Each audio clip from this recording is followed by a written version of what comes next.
Hello, it is Tuesday, so I am back with another Tuesday topic video. This week we're going to do part 2 of loan assumptions, and I'm going to talk about some of the negative things that can occur with loan assumptions.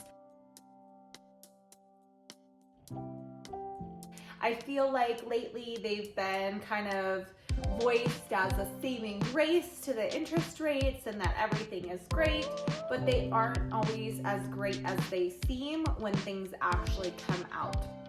So the first thing that we need to kind of put into play here with those assumptions is that the closing is usually extended from 30 to 45 days. That's like a typical average closing length, to about 60 to 90 days, just depending on who the company is that you're doing the assumption through. So it's something to keep in mind, especially with VA being an assumable loan. If you are having to move because of the military, you don't get a whole lot of time to plan anyway. So now if you're having to do an assumption on top of your home stays on market, this sometimes can kind of make it difficult to get out in time so that you're not paying 2 mortgages. Along with the VA portion of the assumptions, if somebody is a non-VA qualified person, they can assume your loan.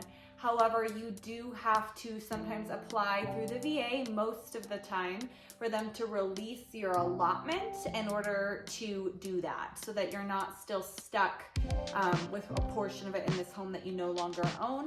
The reason that I use most of the time is I did recently hear about somebody who was able to do that without that step. I don't know what the specifics were, but I know that it was done. Something else to consider is that you cannot pick the mortgage company or the financing office that's going to be doing this. You have to use the one that is from the current owner because you're assuming it. Sorry, there was a fly. Which sometimes, if you don't like the company or you don't qualify for that company, it can cause some trouble. Another thing to consider is that some of those mortgage companies do allow you to take out a secondary loan in order to close the gap. So say the current mortgage on the house is $300,000, but they're selling for $400,000. It has appreciated. You can take out a secondary mortgage for that $100,000. But some companies do not allow that. They will actually require you to pay that cash at closing. So you are going to be bringing a lot more to the table on that one.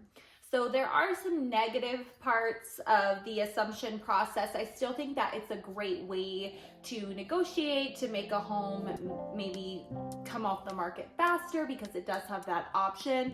And if both parties are willing to work through it, I think it's a great benefit. But some of those things like having excess funds if you do need to pay cash, or having excess time if you are a VA member and you're getting PCS somewhere, those are things to really consider if it's the right option for you, both as a buyer and a seller, because we're all kind of working together on this. Nobody's getting the short end or the long end of the stick per se. All right, well, that's all I have for you guys today. Thank you so much for watching. I do a video every single Tuesday on something that's going on in the marketplace. So go ahead and like my page if you enjoyed watching this so that you won't miss anything. And I hope you have a great day. Bye-bye.